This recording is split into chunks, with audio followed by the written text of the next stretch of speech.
Good afternoon. I'm Michael Ignatieff, Rector and President of Central European University. And I want to welcome everybody from the wider Budapest community. Our doors are always open, and want to welcome, obviously, faculty, staff, and students from our own community. This is the last talk in the presidential lecture series called Reasons for Hope. I'm not sure whether we've given you reasons for hope or not, but we've certainly tried, God knows.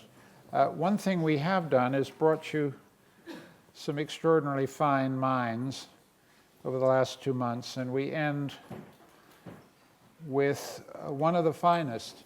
I think it's important to remember that Charles Taylor's associations with Hungary go back to 1956. As a young student, he was part of the World University Service mission of young North American and European students who came to the border between Austria and Hungary to welcome, provide shelter, provide assistance to the thousands and thousands of Hungarians who fled tyranny and fear and Soviet tanks. And that set a pattern for Charles Taylor's involvement in the 20th century that deserves to be noticed. Sometimes when you start in a way in a student, you continue for the rest of your life. And he has had a life of public commitment that is sometimes forgotten in the esteem that he's won as a philosopher. He has stood for public office in my country many times for a political formation other than my own, but a great political formation and part of the national fabric of our country. He has also been a very prominent figure in the debates in Canadian society about what could be called reasonable accommodation. That is, in a multicultural society, what accommodations should majorities make to the creedal beliefs, practices, habits of minorities, and conversely, what accommodations should minorities make to the creedal convictions and secular convictions and public constitutional convictions and institutions of a majority society.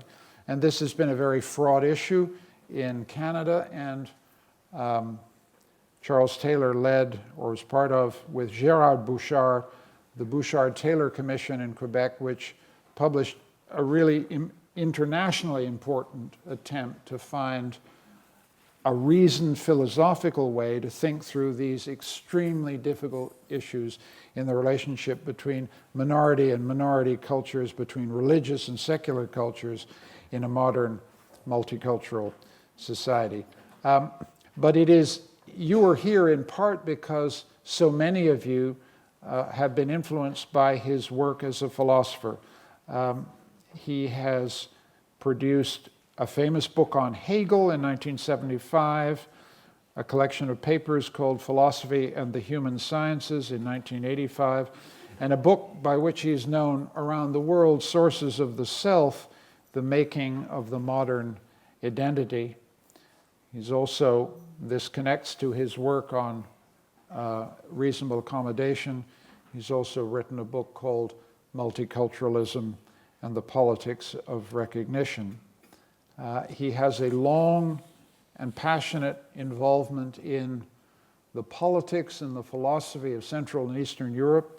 It began, I think, with that moment on the Hungarian-Austrian border in 1956, but it's continued with a lifelong association with IWM in Vienna.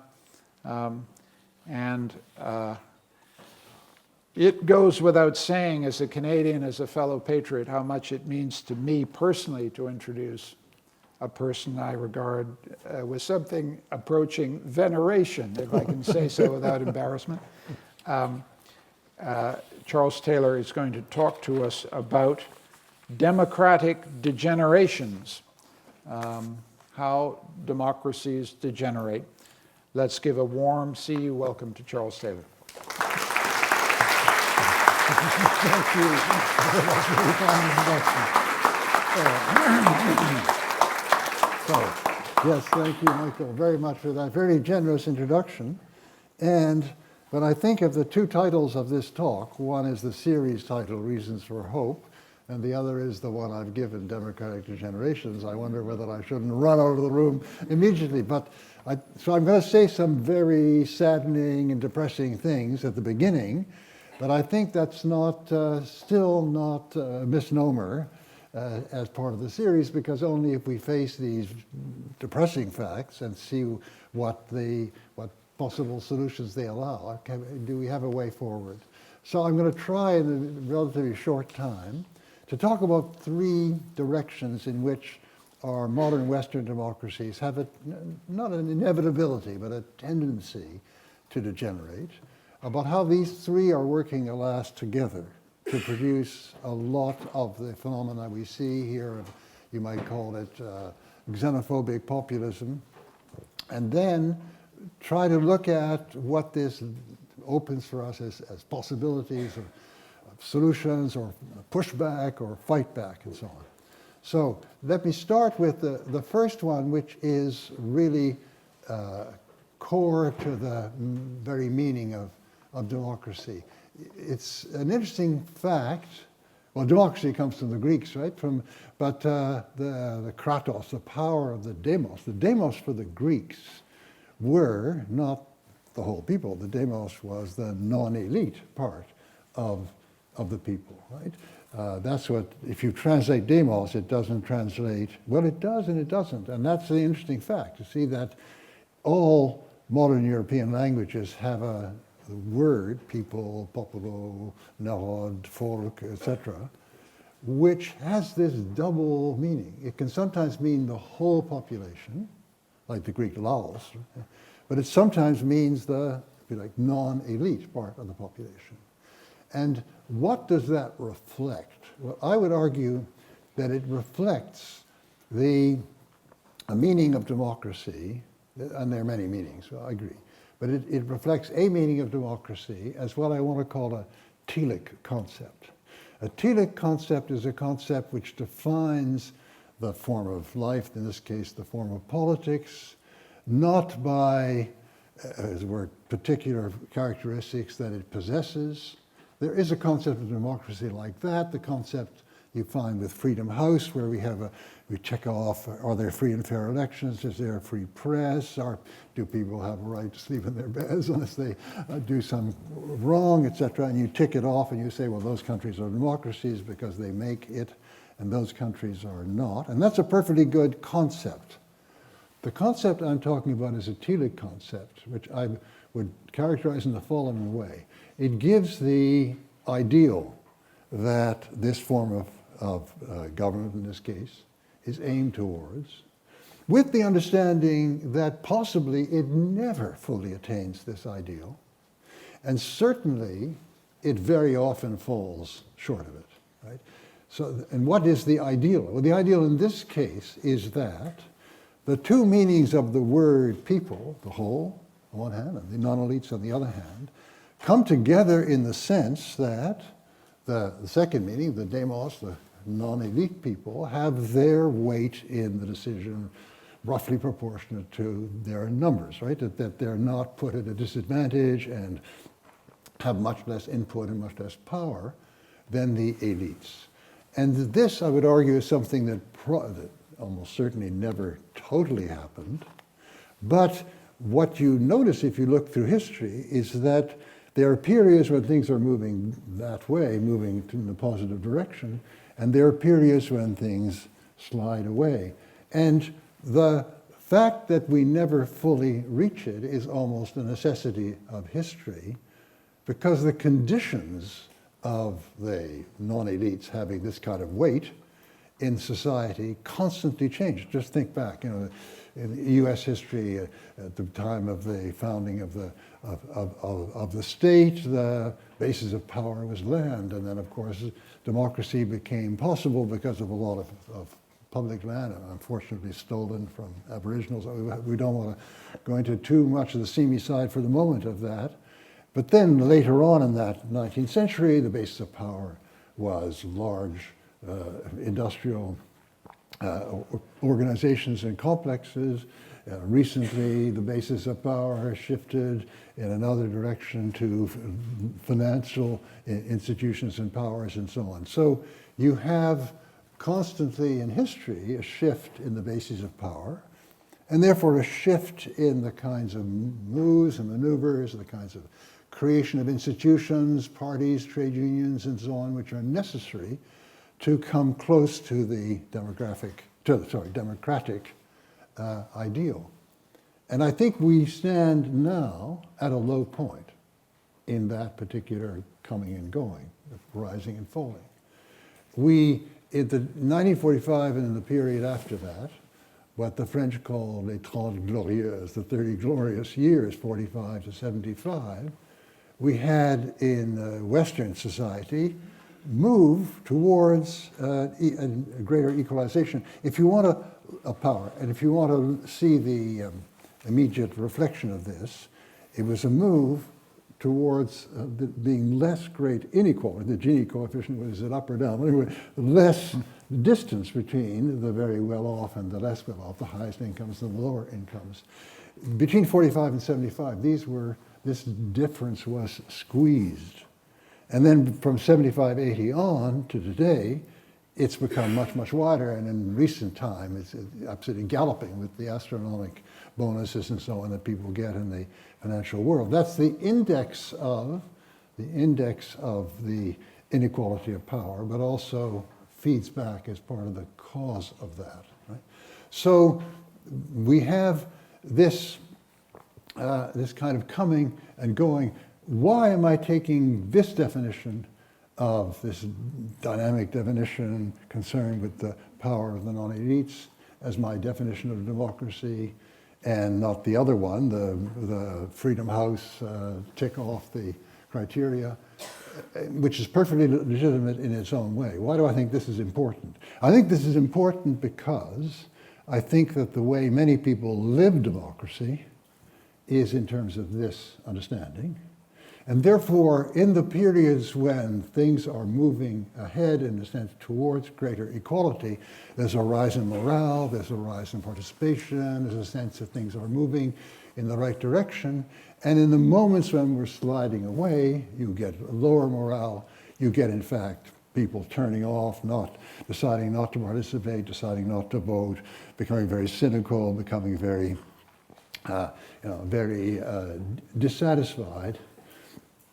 And when there's some kind of hope of an upturn, you get people responding to this. I think maybe the indication of the need for this kind of move towards the telos of democracy, and the sense that not moving that way is felt as a lack, you can see in something like Obama's campaign in 2008, the slogan of which was, "Yes, we can," right?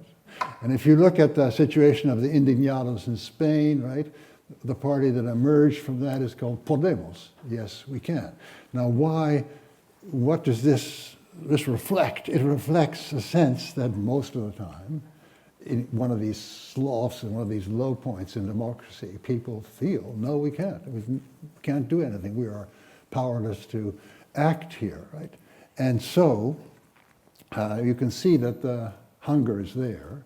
And when something comes along that seems to open an avenue for it, people respond to that. So that's why I would say that for all the validity that the Freedom House, tick off the boxes definition has as an analytic tool, the one I'm talking about, the Taylor concept that I'm talking about, is something that people live by to some degree, that actually moves them. If, to use a bit of jargon I like using, as part of the social imaginary of a lot of democracies. Now, from that point of view, as I said, we see that things look very bad. It looked already very bad in 2000. They look worse after the 2008. Things are moving downward. And you get, that's one of the great dangers. Now the problem is that this kind of slide away is not self-correcting. That is, it can be self-correcting if there are political movements like the one Obama had, the ones that we see in Spain, the ones that we saw in the American midterms just recently, in which the reaction to the Trump administration and policies and non-policies, and bad policies and good non-existent policies and things like global warming. So the reaction to that was very, very positive. You could see that move back. But prior to that, you get this real sense of grievance of people whose, for instance, whose conditions they know are just not the same as their parents or the same as they were a number of years ago, that where after 45, and we have to look into all the detail here, but the existence of lifelong jobs in large corporations with benefits, we find that disappearing, and the children of these people can't find permanent employment, let alone, long-term employment, let alone lifetime jobs. They can find small, precarious, part-time work very often. Or another very great slide that's happened in many Western societies is a draining of life and life chances out of the smaller, less central villages and centers to the benefit of the large centers. For instance, in the United States, 10 of the largest cities have grown tremendously, and the result has been taking the life out of the smaller areas, and the sense is very widespread that these are now neglected. Or in the European case, you get the cutting of services, for instance, of transport and other rail and bus services to remote areas, older people who can't move easily, can't get the health that they want, or they can't go and come back the same day, and so on. And you see this kind of complaint even in very successful economies still rather successful economies like Germany, right? So you get this great sense of dissatisfaction. Okay, that's one of the degenerations. I just want to point out that there is a tendency for these generations to feed on themselves unless there is this kind of intervention. See, the less people that vote, right, the more unequal the policies are going to be that are decided, and so the less people vote. Or the less people vote, the more the power of money tells and has real influence, and therefore the less people vote. See, there's a kind of spiral downwards, which is the normal condition. Okay. Well, second degeneration, and here we get to something I think that we have to reflect on, that all democracies need. They need a very strong sense of common reference point. I would call this a political identity. Political identities in Western democracy really have two facets. On one hand, they certainly have a component which is, if you like, ethical, that the society is founded around certain principles, around the principle of democratic rule itself, around principle of human rights, equality, liberté, égalité, fraternité, however it is expressed. These are part of the political identity. But that's never the whole thing, because what you feel strongly attached to is the particular historical project of realizing that ethic, in Quebec, in Canada, in France, in the UK, in Hungary or Austria, etc., etc. I'll put it in this way, that when I see this political ethic violated anywhere in the world, I'm saddened, I'm sometimes angered. When I see it happening at home, frankly, I feel ashamed. And when I see that sometimes we don't quite go as badly as we could have, I feel proud. That is That is a connection, a very profound connection that one has to one's own particular project. The ethic is the same, and the sense of the ethical disapproval and sadness and so on is the same if the negative movement happens somewhere else as when it happens here at home. But there's another kind of link that you have to your particular project. I don't know exactly what Habermas meant by constitutional patriotism, but that is what I would, that's the meaning I would give that term, right? I'm patriotic because to our particular project of realizing this ethic. But now, the problem is that this political identity, which I think is absolutely essential, it's essential because if we are on such a project together, we're called upon to participate in voting, to participate in decisions, to participate in paying taxes, to participate sometimes even in being conscripted and fighting.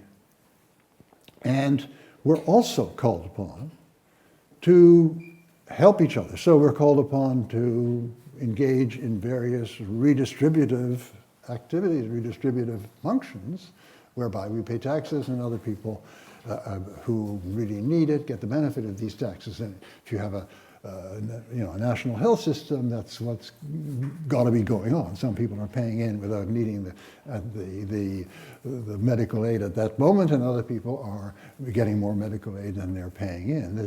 This is the natural thing. So, in Canada we have a system of equalization between provinces. We equalize the tax yields and so on, and very often people in the richer provinces say, well, why are we paying taxes for these lazy layabouts there in Quebec? And the answer is, we're Canadians. And see, if people didn't feel that that was an answer, then the whole project, our whole project of realization of democracy would be at risk, would be at the limit impossible. So this powerful sense of political identity is essential. But the trouble is it can turn toxic. I mean, take the ethical dimension of it, right? Well, the idea can come about that certain classes of citizens, they're not living up to this, they're not really into this ethic, I just want to mention a case which is not a case in my country, it's a case in the United States. Romney lost the 2012 election, well, probably for other reasons, but one reason certainly that played against him was that he made a speech somewhere which was not meant to be published, and some nasty person was recording it, where he said, look, 47% of the US population, they're just drawing on the state, they're just taking food stamps or whatever, and the rest are the ones that are really contributing. See, the idea was, these are not really fully contributing American citizens. And of course, there are various people on the right in the United States, but also, alas, in Canada, who take that really seriously. I mean, you get attempts by right-wing parties to suppress votes, by which Harper tried, as well in Canada, but which exist in the States. And these people have a good conscience because they're not really stopping people from voting who are really 100% American citizens. So you can get this kind of phony ethicization, phony moralization from the very nature of a certain definition of the political identity, which somehow legitimates discrimination. Or, of course, there's other kinds of reasons for this. For some people, a certain historic part of the community is the Rio community. Very often the States, people talk about the real Americans going right back. Or the community is thought of really ethnically, so only people who belong to that particular ethnic group are really part of it. Or it can be a matter of people who come in later, that the people who come in later are not really part of it. What are they doing here? Or, and this is a very subtle and very difficult to deal with, there are conceptions which I call conceptions of precedence. That is, I'm afraid a lot of what people call American racism, but we have it a little bit in Canada too, is that kind of thing. Okay, well, blacks, they belong here, but not quite on the same level, not quite with the same privileges, right? So you get these kind of precedence rules, precedence, or if you like, hierarchical inclusion ideas, right? So there are all these forms, or deformations, if you like, degenerations of the political identity of the country, see? And it's not as though you could say, well, we don't need these political identities, we don't need patriotism. No, we don't. That's not true, we do. You don't run a democracy without this. So you have constantly to fight against its being subtly distorted, subtly turned in one of these ways, which has this exclusionary effect. And the third degeneration is one that you see happening in cases of really powerful fight around different definitions of the national identity. If the national identity begins to grow apart to a very serious degree, you get attempts on the part of people who made a temporary arrival in power, temporarily they got a majority, got a decision and so on, to lock the door behind them and make it impossible for this decision to be reversed. And this is something you see happening in the United States in recent years with the Republicans, with the various systems of gerrymandering, trying to lock the Supreme Court into a certain stance. The idea being to make the particular constellation of decisions now irreversible, whereas a real democratic community, so I'm appealing to Hannah Arendt here, it's a community of deliberation, of common deliberation, in which you go on deliberating with the same partners or their successors as their children, etc., and different constellations emerge. Majority constellations emerge at different moments, and we still are compatriots, so we still deal with each other, so we still have another discussion in which we can see if another kind of constellation might not arise. They attempt to lock in certain definition of the national identity is an attempt to end that kind of mutual relation, right? To sunder it. Now, unfortunately, you can see how these can move together. That is, generations can, as it were, help each other, fuse with each other. Number one, if you let a situation go on in which a certain part of the population is being less and less advantaged, which is what has happened in Western democracies, very largely under the influence of a kind of rather mindless neoliberal idea that markets do it all if you don't try to interfere with them. If this produces a large part of the population either in these lesser centers or in these various kinds of working class positions which are disappearing, etc., then these human beings are ready, alas, to hear a certain kind of xenophobic populist appeal. You've been neglected by these elites, and the reason why you're neglected by these elites is they're so concerned about helping these other people outside, and you've got to revolt against this. And of course, this is absolutely tragic on two levels. This deeply divides the population. It's of course deeply unjust in regard to the people who are chosen as the enemy here or as the unjust beneficiary. But it also, of course, people who elect this kind of movement, they have absolutely no idea how to actually solve the problems of the people who voted for them. They're not going to make their lives any better, right? But you can see how the neglect by other, if you like, more forces, as it were, more loyal to the ethic of our society, the neglect by them of these people's needs produces an opening. And when you get this kind of opening, you get, of course, a very deep division in the definition of the political identity of the nation, right? Because there are now people saying that this kind of discrimination is part of the righteously conceived political identity, and other people, you know, like myself and Michael and so on, are saying, no, this can't be allowed.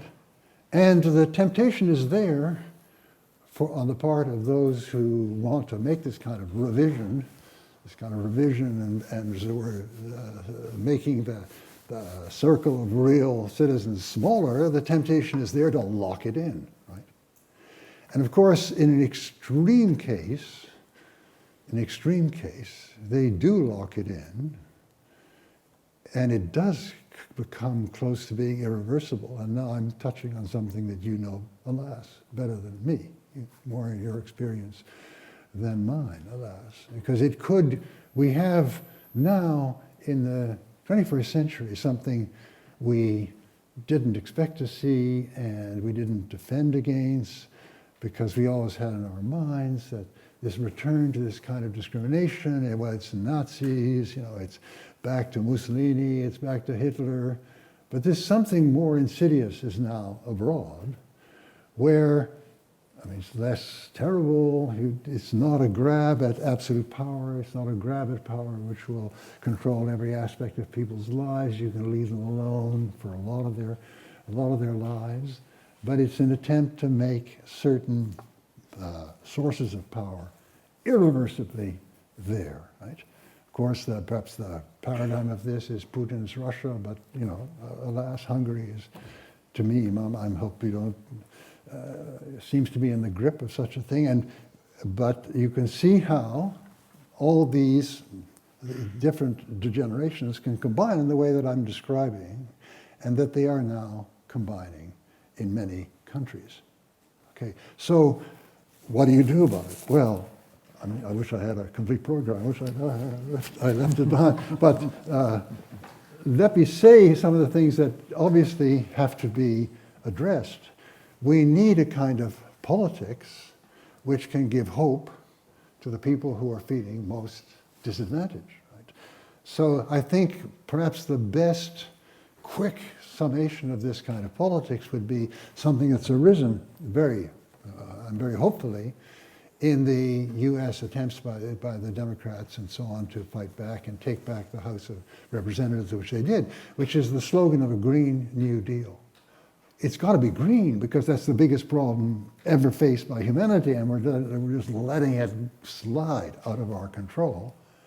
But it has this, in American terms, the New Deal means that, what did Roosevelt say in the 30s, where the forgotten man at the bottom of the economic pyramid was the person that he was trying to talk to, because it's going to address the problems of people whose needs have been neglected, whose situation has been allowed to slide away. And these two goals are not really difficult to combine, because what we're looking for is new sources of employment, new directions of investment in order to give people something to, some source of work. And that's what the attempt to find new sources of energy will inevitably, and is already, leading to. So that's one of the things that obviously, looking at these degenerations, that we need. We need a new kind of program.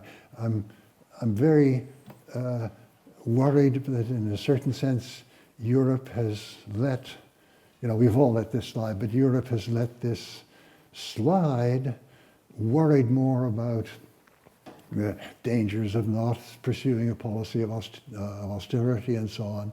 And the result has been Brexit. I would argue, we can argue this in detail, the result has been these movements that we see rising, and there has to be this kind of program. But that's not all. There's a much more difficult, well, not more difficult, this is terribly difficult already, but there's another very difficult side of this, which is where we need more understanding, more sympathy, more ability to grasp what's going on with others than we usually show in politics. Because people on my side, on our side, all too easily talk about these numbskulls, these deplorables, these uneducated, these yokels and so on who are voting for the Trumps and the Le Pen and Salvini and so on. And yeah, there is a really big problem here that political education, understanding what needs to be done, gets much less when you have a long period in which people have been helpless. They lose a sense of what causes what, and that's one very important, very difficult issue. I don't want to go off on that because it'll take me too widely far afield, so that there is a kind of dumbing down. But if you understand why people are attracted to this, what you find is not in most cases just monomaniacs who are following this particular kind of bad populism. You find people with very complex identities, right? So, Quebec, for instance, I know this is something that we noticed, that, yeah, a lot of people feel that, well, it's kind of our identity which is being expressed in some of these very phony proposals of laïcité, it's sort of like our identity is being expressed here. But at the same time, there's a very deep sense that Quebecers have. Nous sommes un peuple solidaire, nous sommes un peuple accueillant, where solidarity, welcoming is a very important part of our identity. And it's not untrue, it's really true. So what you can do, and this is what happened the last time somebody tried this, and the Parti Québécois tried this kind of thing in 2013, they were going to say, a lot of people, you can't take these jobs because you're wearing a hijab or a turban and so on. And somebody said, well, you want to fire them? And suddenly the figures turned around, right? The majority was in favor of this particular legislation, but then when you said you're going to be fired, see?